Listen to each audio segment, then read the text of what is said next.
eliminasi lewat renal, ya, mekanisme yang ada dan berbagai faktor yang bisa berpengaruh pada eliminasi obat lewat renal.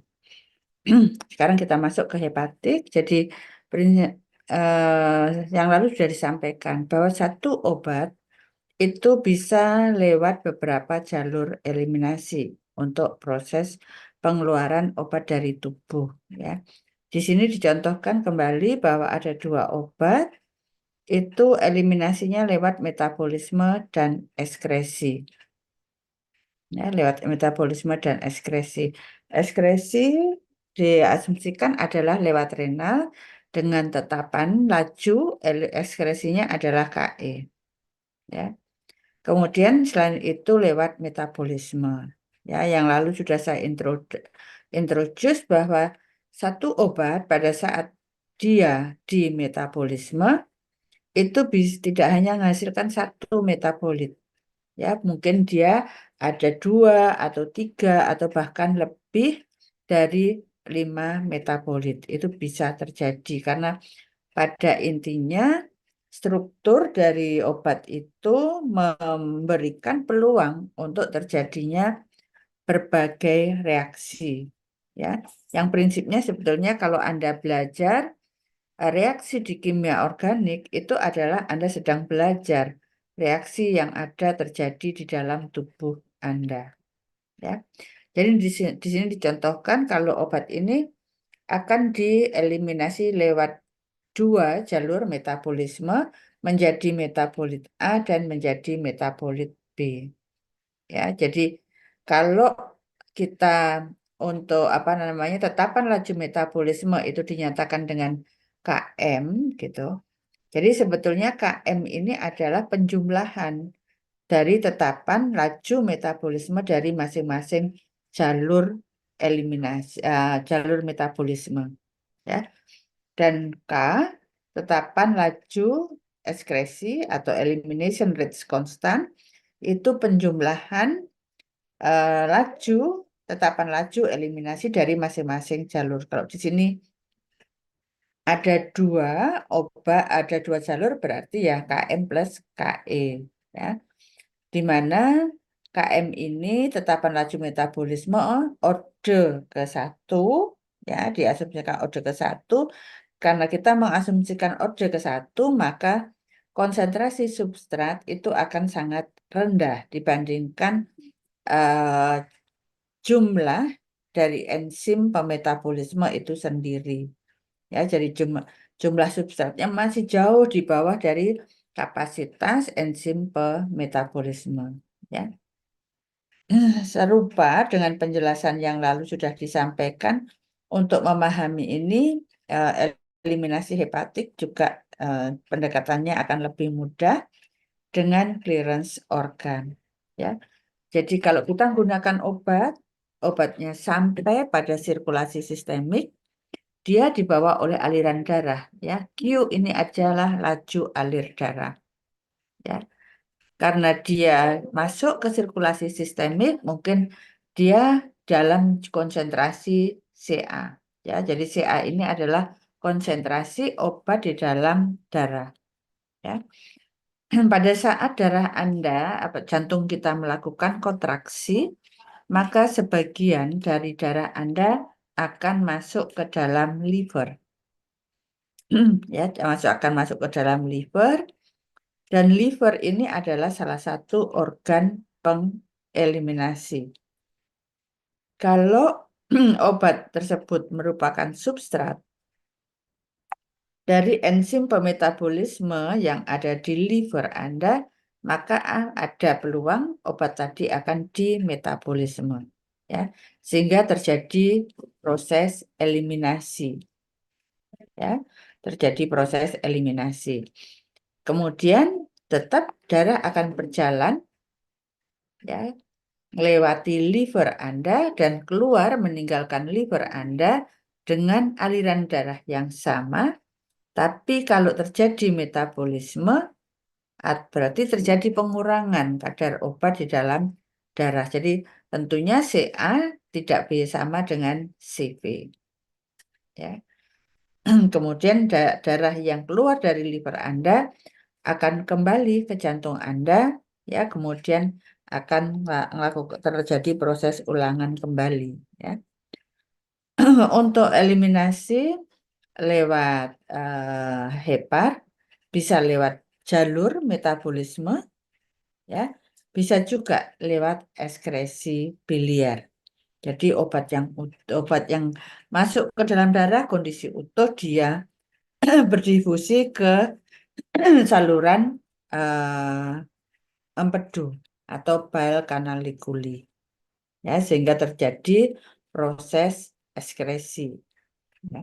Jadi untuk ekskresi lewat biliar berarti nanti pengeluarannya adalah lewat feses Anda, karena uh, cairan empedu tidak ke sirkulasi sistemik, tapi kan dia yang utama lebih ke saluran cerna.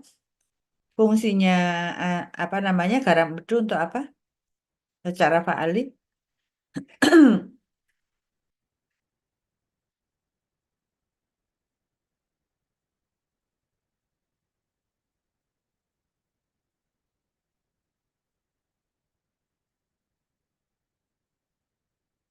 Mengemosi lemak, Untuk apa? Diulangi, Mbak? untuk mengemosikan lemak. Ya, untuk digesti lipid, ya. Jadi untuk mencerna lipid, ya.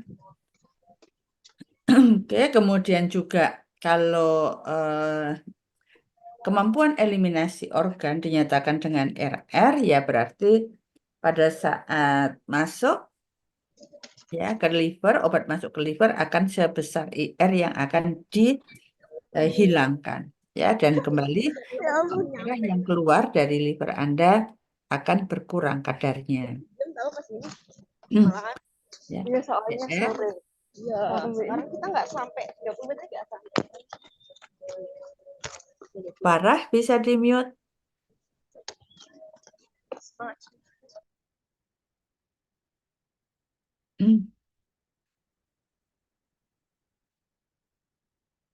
Hmm, ya, jadi eh, untuk besaran clearance pun bisa dinyatakan sebagai perkalian dari laju alir Q dikalikan rasio ekstraksi hepatik, ya, dalam hal ini ER-nya adalah ERH, ya, rasio ekstraksi hepatik, ya. Secara definisi analog dengan yang renal, jadi clearance hepatik itu adalah darah yang mengaliri hepar yang terbersihkan dari obat per satuan waktu. Ya, jadi darah yang mengaliri hepar yang terbersihkan dari obat persatuan waktu, dan persamaannya bisa nyatakan tadi Q kali ER. Hanya di sini kita bicara aliran darah. Aliran darah bukan tidak terbatas, ya, tetapi apa aliran darah itu jumlahnya tertentu, ya, karena sesuai dengan bagian dari cardiac output, ya. Jadi aliran darah ke hepar itu kisarannya antara 1,5 mililiter per menit. Oke, kemudian sama dengan yang lalu, rasio ekstraksi hepatik, ya, memiliki nilai berentang dari 0 sampai 1, ya. Apa artinya kalau ER sama dengan 1?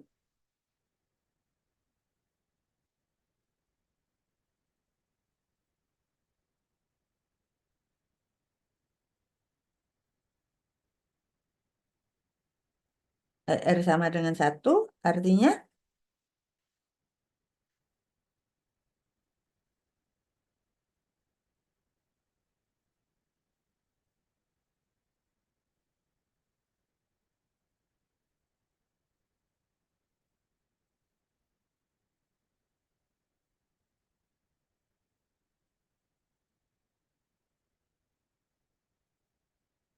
apa artinya?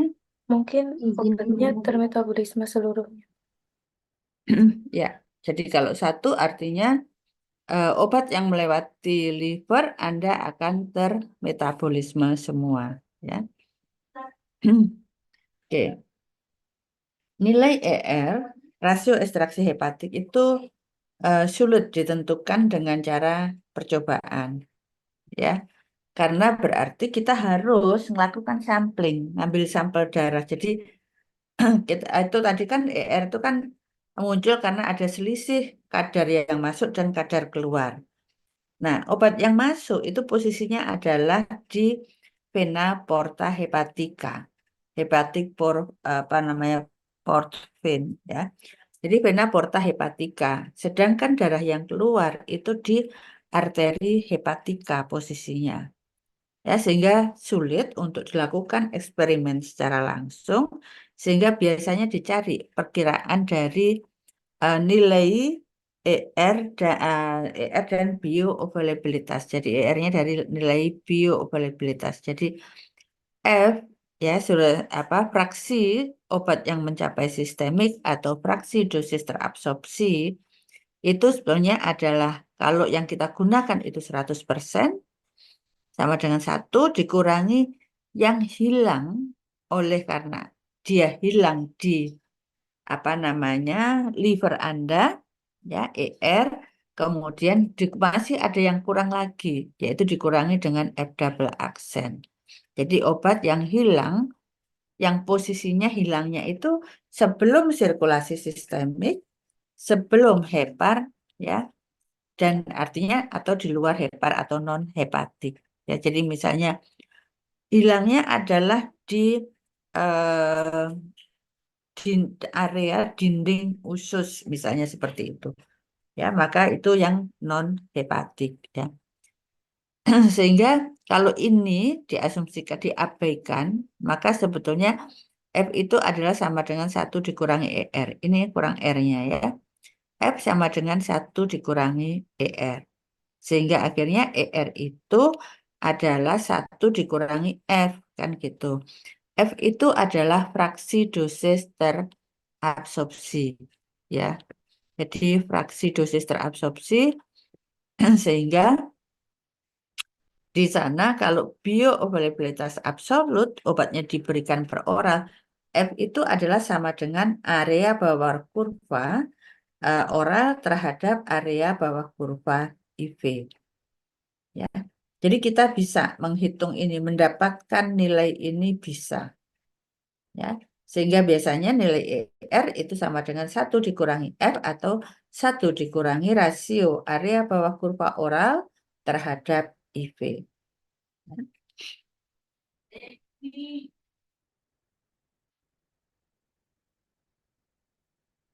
Ya.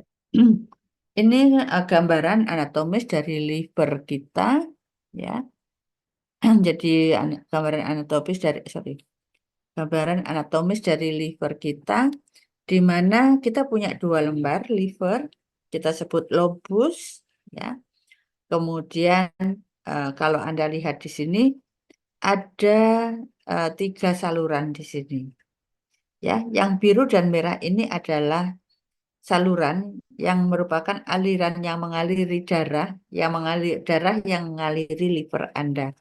Jadi ada 2 pasokan darah ke liver Anda, yaitu dari vena porta hepatica dan arteri hepatica. Ya.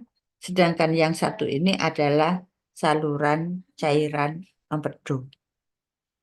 Ya. Jadi pada kondisi normal darah yang berasal dari jantung Anda, ya, lewat arteri hepatika, dan darah yang ngaliri GI tract Anda atau organ-organ di daerah abdomen Anda nantinya akan melewati liver.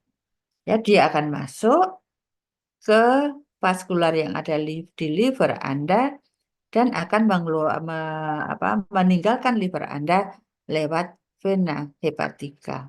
Ya, dari vena hepatica nanti akan masuk ke vena cava dan nanti akan kembali ke jantung Anda.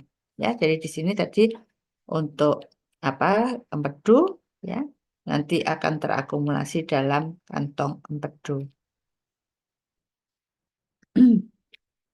Tadi liver kita punya 2 liver, dikatakan lobus dan terdiri dari lobulus.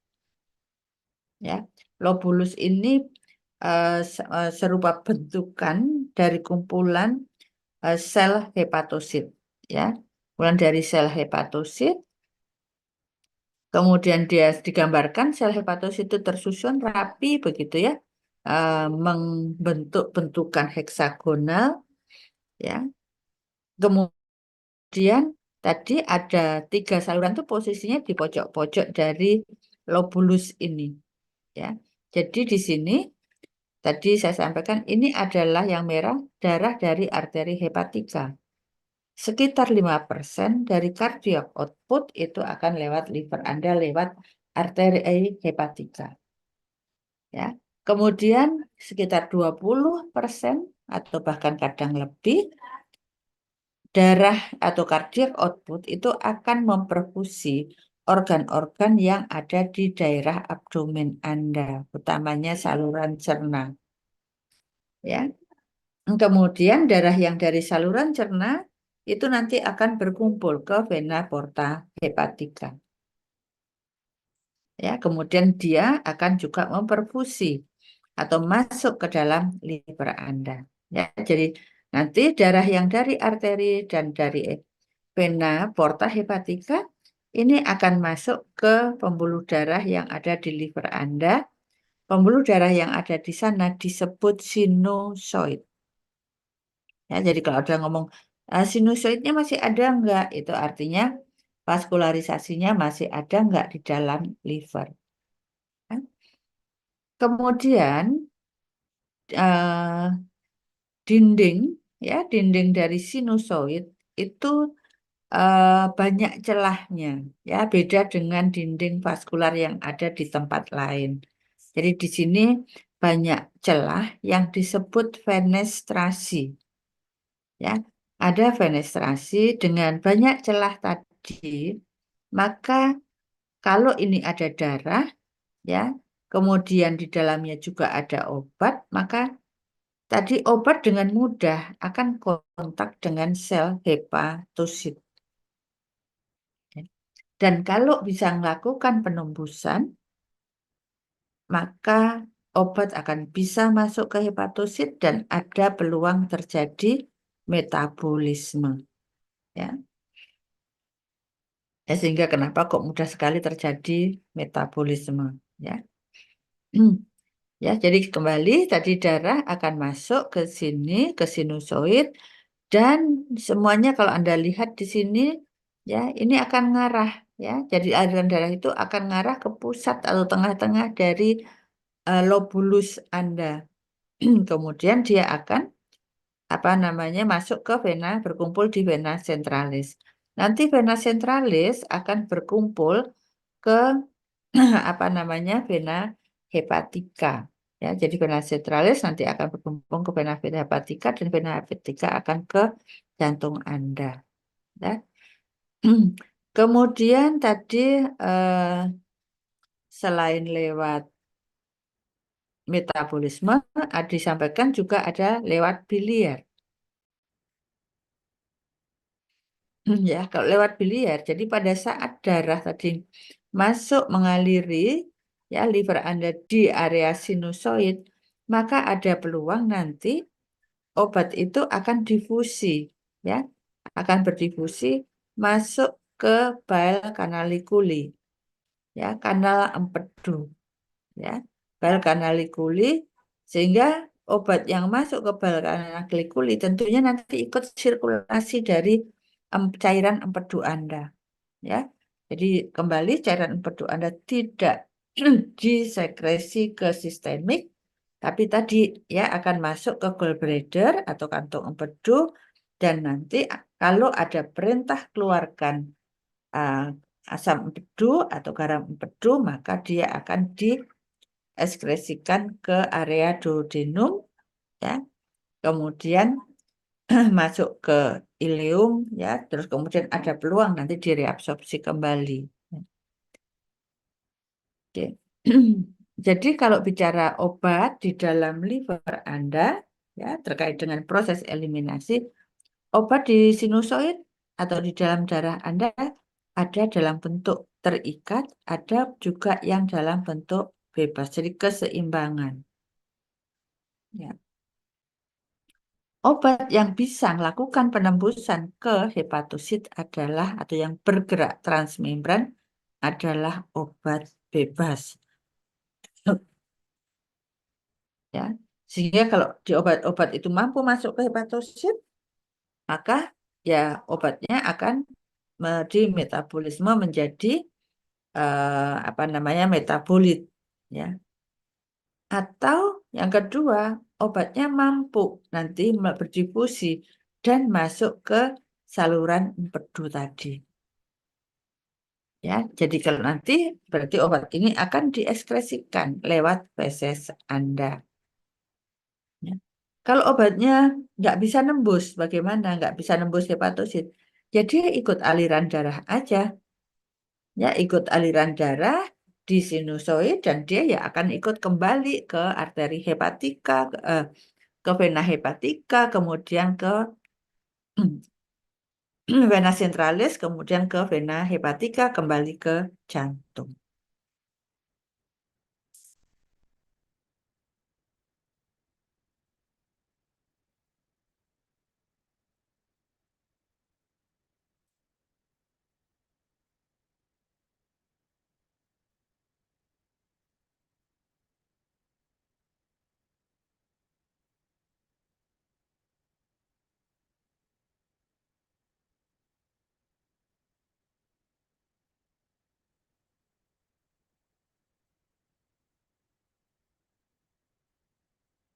Kemudian terkait dengan faktor yang berpengaruh pada eliminasi hepatik, tiga besar yaitu aliran darah ke hepar, kemudian clearance intrinsik, ya, dan fraksi obat terikat protein. Jadi tiga faktor ini yang berpengaruh ya utamanya.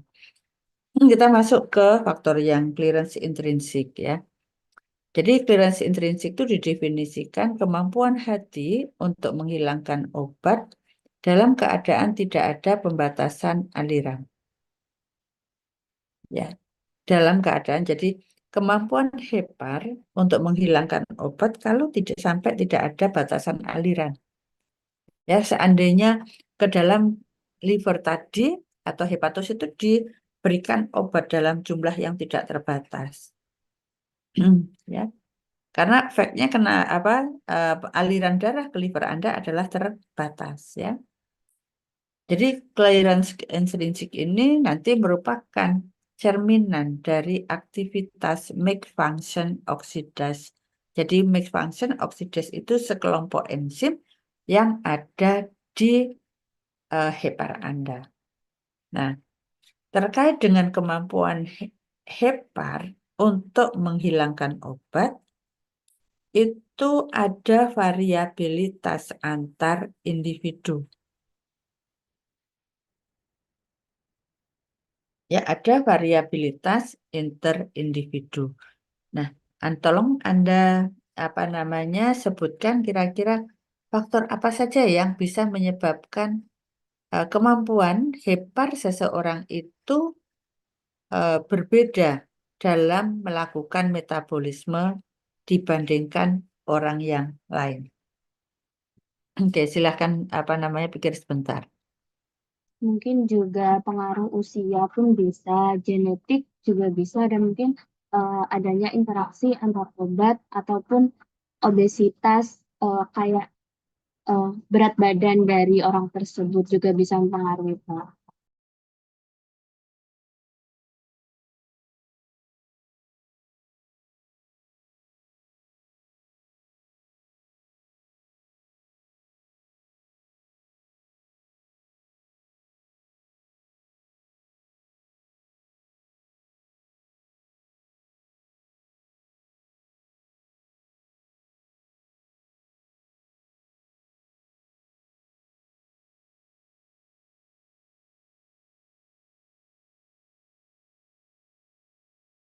Ya, Nur Sevianti, Eh, silahkan. Mm-mm. Kalau pengaruh usia tadi seperti apa?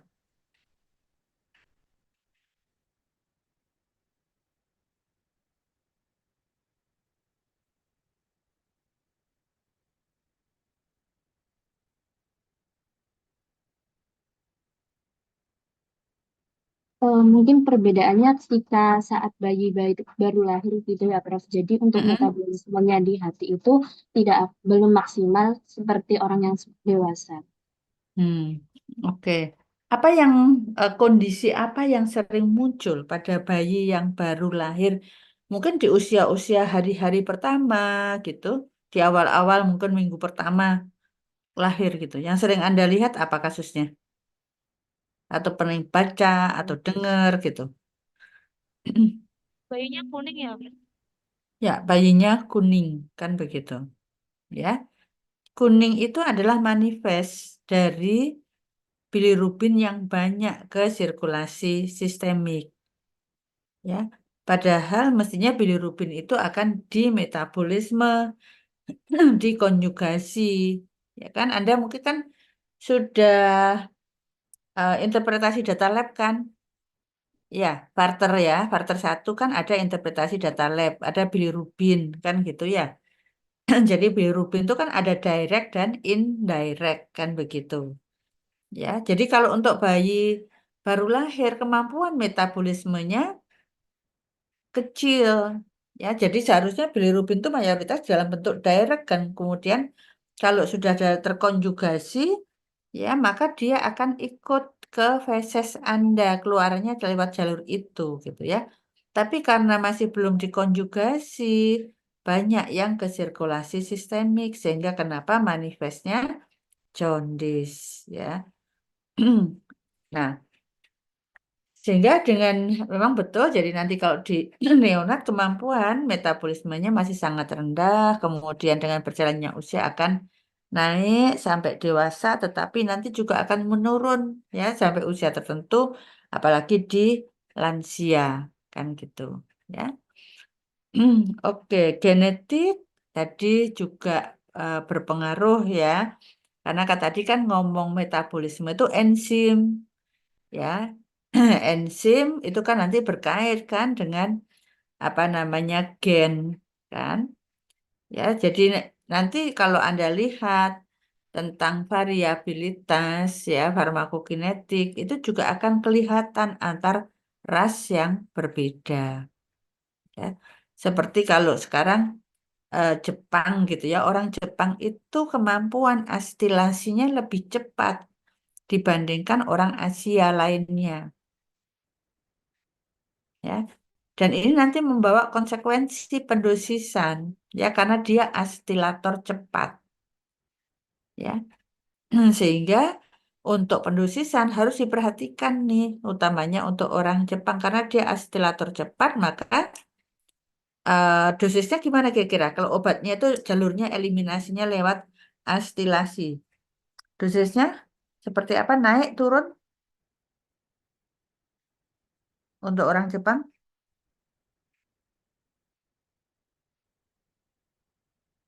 Halo?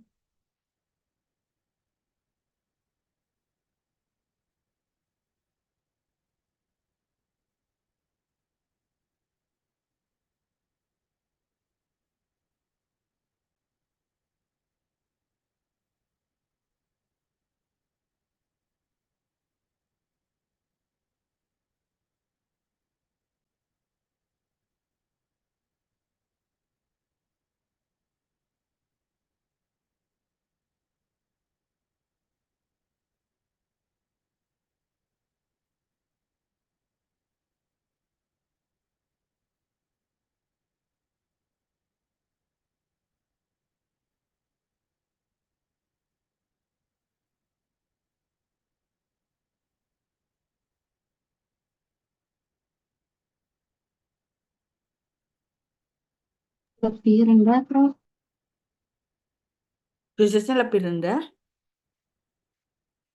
Asetilator cepat. Jadi artinya apa? Obatnya cepat dimetabolisme enggak?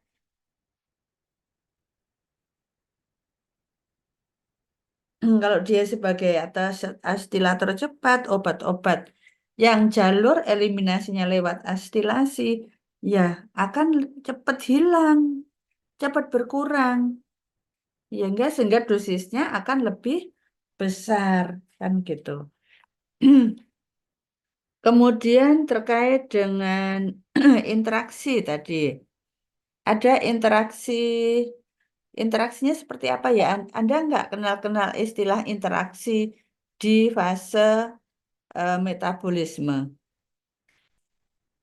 Ada inhibitor, ada inducer dari enzim metabolisme, ya.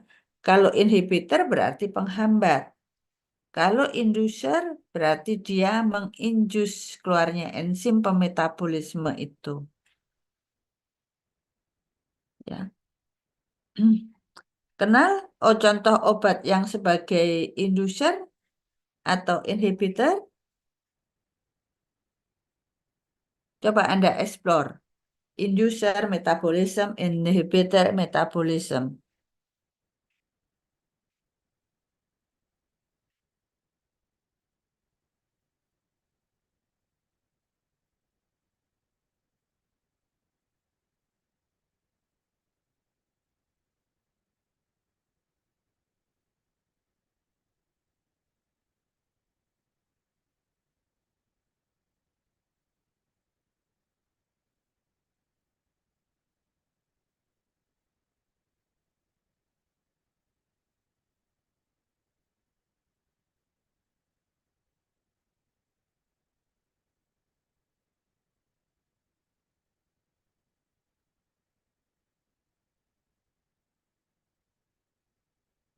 Anda yang sudah nemukan inducer itu siapa? Apa contohnya? Mungkin rifampicin, Prof. Iya, betul, rifampicin. Ya, jadi artinya kalau ada pasien TB gunakan rifampicin, ya, sementara dia menggunakan obat lain, ya. Jadi misalnya seorang wanita biasa untuk family planning dia menggunakan pil KB, ya. Sementara dia kena TB, dia harus menggunakan obat TB. Salah satu dari obat TB biasanya 4 kombinasi, salah satunya adalah rifampicin, ya. Jadi empat-empatnya sebenarnya inducer juga, tapi yang paling kuat adalah rifampicin, ya. Sehingga kalau dia pasien ini sedang gunakan rifampicin, tapi dia juga menggunakan obat KB, ya, maka metabolisme dari obat KB ini akan lebih cepat. Jadi akan segera turun, ya. Sehingga coveran untuk KB-nya bisa gagal. Ya, sehingga untuk ini nanti si pasien mungkin harus diminta untuk ganti alat kontrasepsinya gitu ya. Banyak ya, jadi obat-obat ada phenytoin, ya, phenobarbital itu inducer, ya. Jadi kalau sekarang Anda mau tahu kalau ada pasien dengan banyak obat atau polifarmasi, salah satunya Anda berpikir ada enggak interaksi di fase metabolisme. Ya, pada saat kita bicara distribusi, Anda juga berpikir ada enggak obat yang berinteraksi di fase distribusi. Ya. Tadi kalau pada kasus tadi jaundice pada bayi, ya, atau neonat tadi, maka biasanya kalau di apotek sering dapat peresepan phenobarbital 1 atau 2 miligram. Ya. Anda tolong lihat, googling kekuatan sediaan phenobarbital berapa miligram.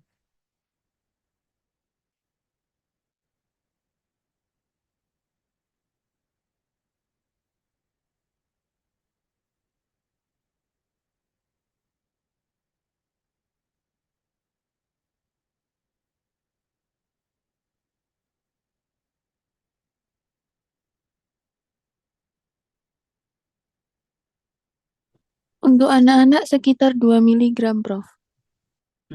Kekuatan sediaan. Saya minta bilang kekuatan sediaan. Oh iya, maaf, Prof.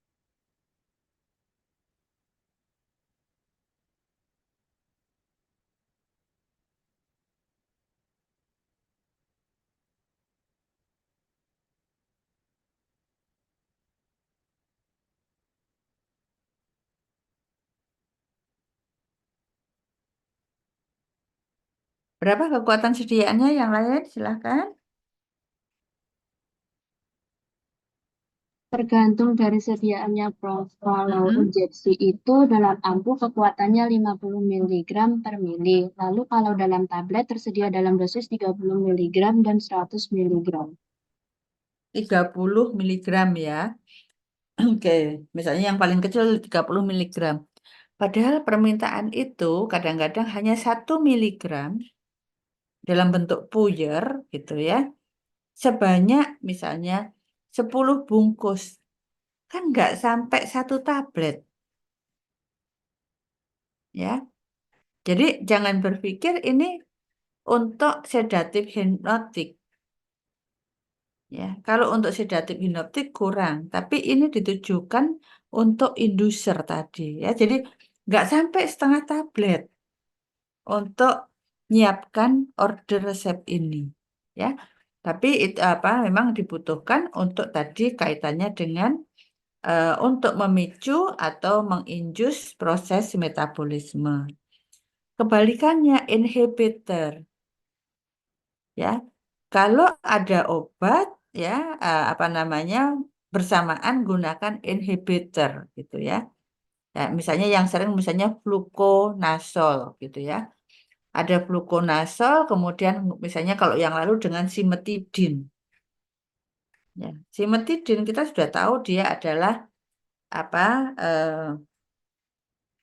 inhibitor ya sehingga kalau digunakan bersamaan ada peluang nanti kalau kadar glukonasolnya akan naik ya maka yang harus jadi perhatian efek sampingnya gitu ya jadi sekali lagi ada peluang interaksi ya kemudian juga kalau tadi kita bicara senyawa dasarnya enzim adalah protein intake tiap orang itu berbeda jumlah proteinnya bahkan ada yang pure ya pur untuk intake proteinnya ya sehingga kembali berarti ketersediaan enzim bisa apa namanya berbeda kalau berbeda ya akan ada variabilitas terhadap metabolisme kan begitu ya oke itu faktor terkait dengan clearance intrinsik ya kita geser ke yang faktor lainnya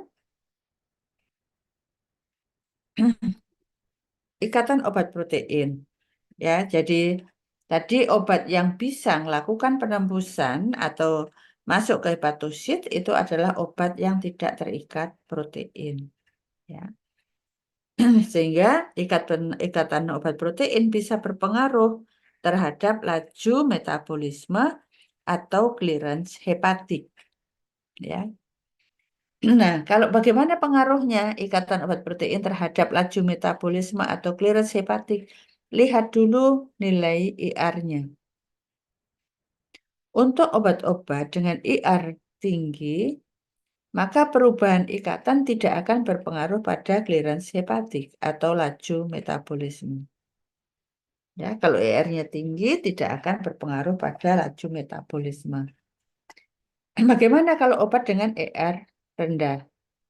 Ya, kalau IR rendah, obatnya dilihat dulu ikatan proteinnya tinggi atau rendah.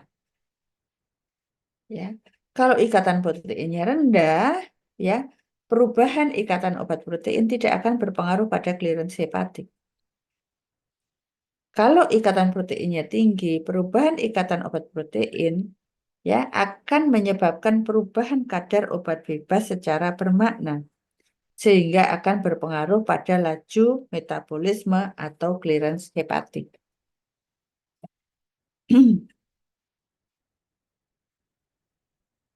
Nah, jadi kalau apa namanya di sini ada perubahan ikatan obat protein, maka bayangkannya obat ini nggak sendiri ya. Jadi ini obat A, ada obat B, ada perubahan ikatan obat protein. Bisa jadi tadi ada obat A terikat protein dengan obat B, ikatan protein obat A itu terdesak. Jadi akan tambah obat bebasnya.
Ada pertanyaan sampai di sini?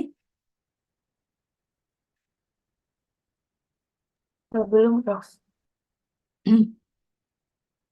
Oke ya, jadi kembali kalau untuk ikatan protein lihat dulu ER besar atau kecil. Kalau ER besar, adanya perubahan ikatan obat protein tidak akan mengubah laju metabolisme, tetapi kalau ER kecil lihat dulu ikatan proteinnya. Ya, yang sangat nanti apa berpengaruh adalah kalau ikatan proteinnya besar. Ya, faktor ketiga adalah aliran darah. Ya, untuk aliran darah itu kalau ada perubahan aliran darah artinya perubahan aliran darah ke liver Anda. Bisa nggak aliran darah ke liver itu berkurang? Kalau naik biasanya jarang. Berkurang?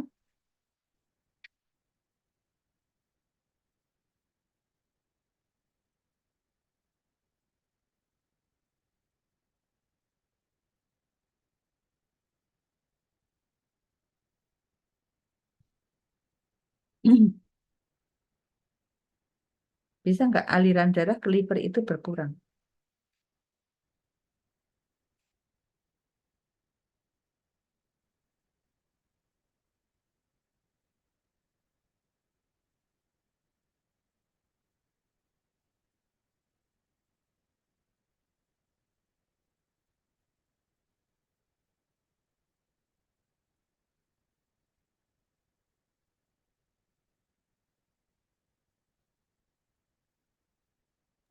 Mungkin bisa, Prof. Mm-mm. Kondisi apa ya? Kondisi sakit apa ya kira-kira?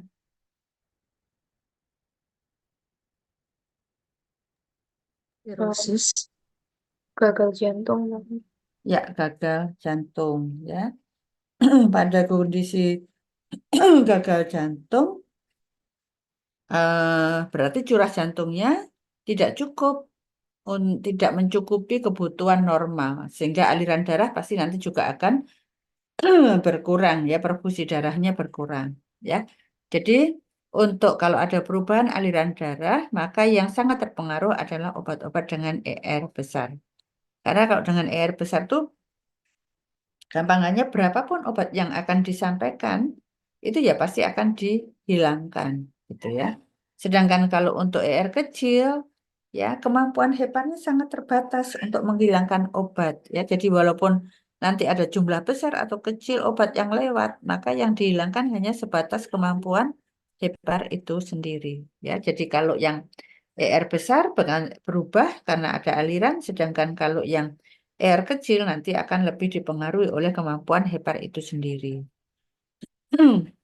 Ya, untuk ekskresi yang lewat biliar tadi itu eh, biasanya digunakan untuk obat-obat yang berat molekulnya tinggi, ya.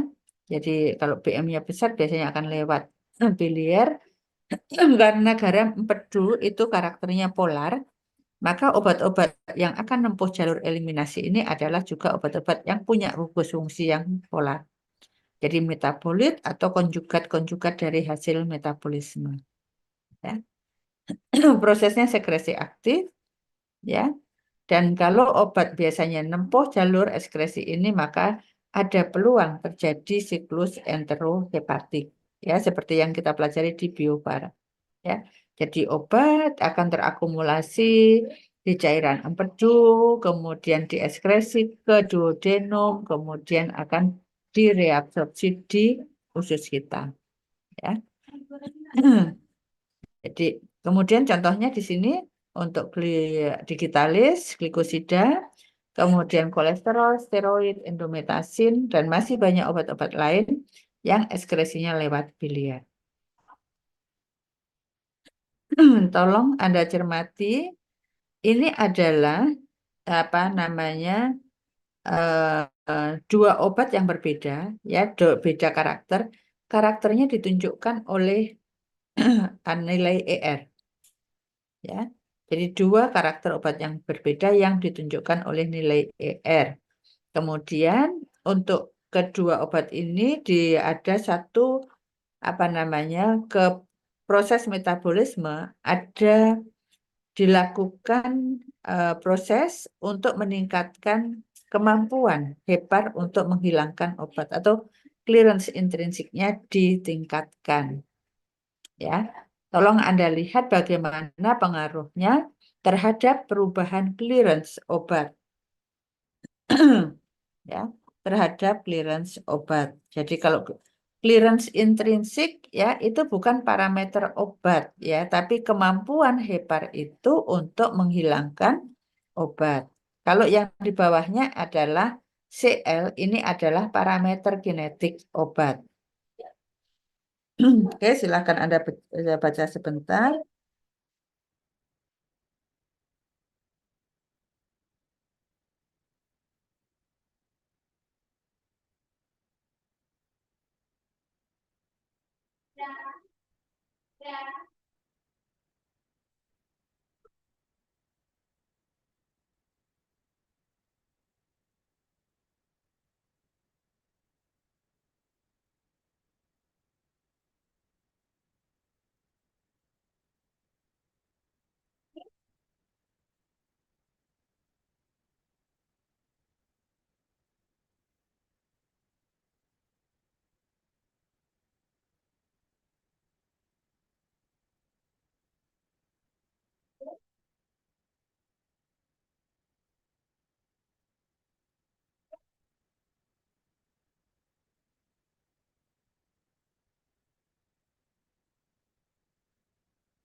Siapa yang mau mencoba menjelaskan? Silakan.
Ya, silakan. Siapa yang mau menjelaskan? Anda tahu meningkatkan kemampuan clearance intrinsik hepatik itu gimana caranya?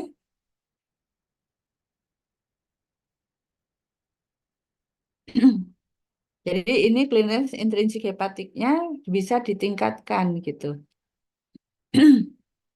Gimana caranya ya?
Tadi kan kita sudah ngomong kan, sudah banyak. Gimana caranya meningkatkan kemampuan untuk memetabolisme. Tadi kan kita juga sudah bicara, sudah kita singgung.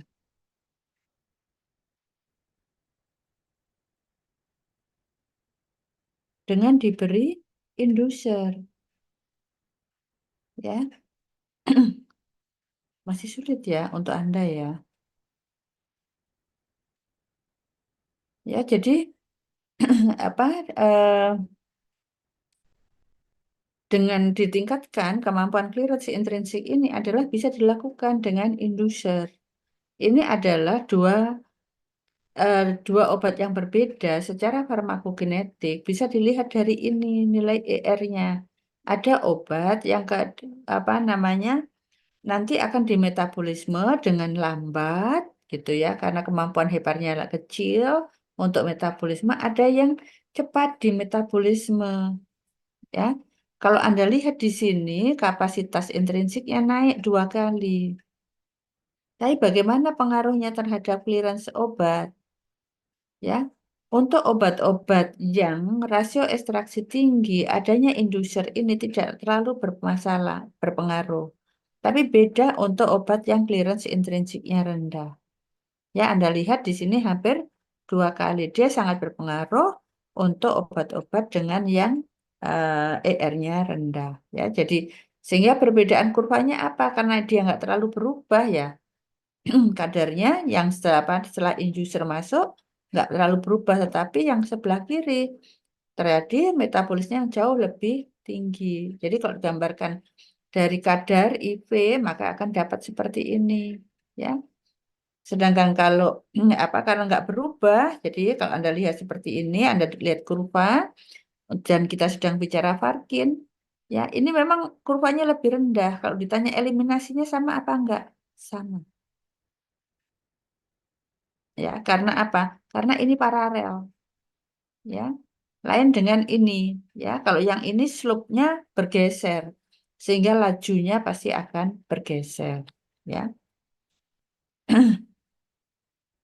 Oke, untuk selanjutnya kalau sekarang bagaimana pengaruhnya terhadap kalau ada perubahan laju alir, ya. Ini obatnya kembali, obat yang ER kecil dan obat ER besar. Ada perubahan laju alir, ini menjadi separuhnya. Ya, laju alir darah ke liver. Siapa yang paling terpengaruh? Adalah obat dengan ER besar. Ya, Anda lihat dari clearance yang semula 1,35 menjadi 0,7. Sedangkan yang untuk ER kecil yang semula 0,15 dia turun menjadi 0,13. Ya, jadi perubahan yang bermakna menjadi separuh itu adalah di ER besar. Ya.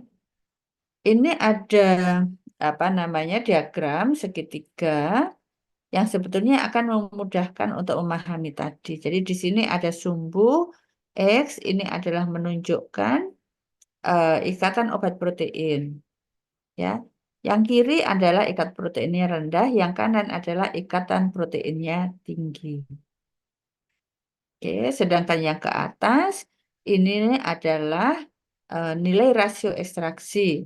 Rasio ekstraksinya kalau di bawah rendah, kalau yang ketinggi ke atas, paling atas itu ya 1. Atau rasio ekstraksinya sangat tinggi. Ya. Sekarang kalau ada obat-obat, ya kalau Anda nanti taruh di diagram ini, misalnya obat ini ER-nya rendah, berarti kan di area bawah ini. Tapi ikatan proteinnya kecil, berarti dia posisi di sini. Ya. Maka Anda lihat komentarnya di sini. Di sini adalah dikatakan obatnya capacity limited binding. Ikatan apa nama capacity limited. Jadi capacity limited artinya kapasitas liver untuk menghilangkan obatnya rendah. Ya, karena ER-nya rendah. Binding insensitive. Ya. Ikatan protein rendah, kalau ada pendesakan, ada penggunaan obat kedua, menyebabkan terdesak, dia tidak akan menyebabkan perubahan kadar obat bebas secara bermakna. Karena itu, tidak akan mengubah clearance hepatik. Ya, sehingga dikatakan binding insensitive. Kebalikannya, ER-nya rendah, tapi ikatan proteinnya tinggi. Dikatakan capacity limited, ya, banding sensitif. Karena kalau ikatannya proteinnya tinggi, ada pendesakan, penggunaan obat kedua mendesak obat, ya, maka akan terjadi perubahan kadar obat bebas secara bermakna. Ya, kalau ada perubahan itu perbandingannya adalah sebelum dan sesudah. Sehingga dikatakan di sini binding sensitif. Ya, jadi clearance hepatiknya nanti sangat kalau ada pendesakan dia akan sangat berubah. Ya. Kebaliknya di sini mau obatnya ikatan proteinnya tinggi atau ikatan proteinnya rendah, tetapi kalau ER-nya tinggi, di sini dikatakan obat ini flow limited, ya, akan dipengaruhi oleh alir darah. Nggak peduli ikatan protein tinggi atau rendah. Tapi kalau dia ER-nya tinggi, maka kalau ada perubahan aliran darah, obat ini clearance hepatiknya akan berubah.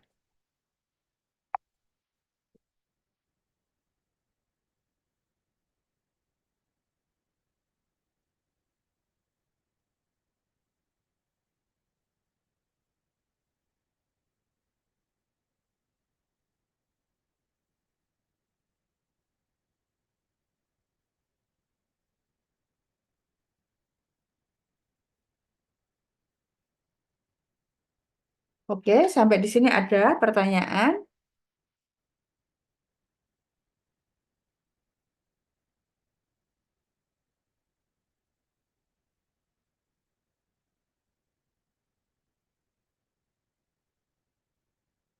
Nggak ada pertanyaan? Oke, kalau nggak ada pertanyaan, materi kita untuk genetika eliminasi sudah selesai. Oke, kita akhiri pertemuan ini. Assalamualaikum warahmatullahi wabarakatuh. Terima kasih. Waalaikumsalam warahmatullahi wabarakatuh. Terima kasih, Prof.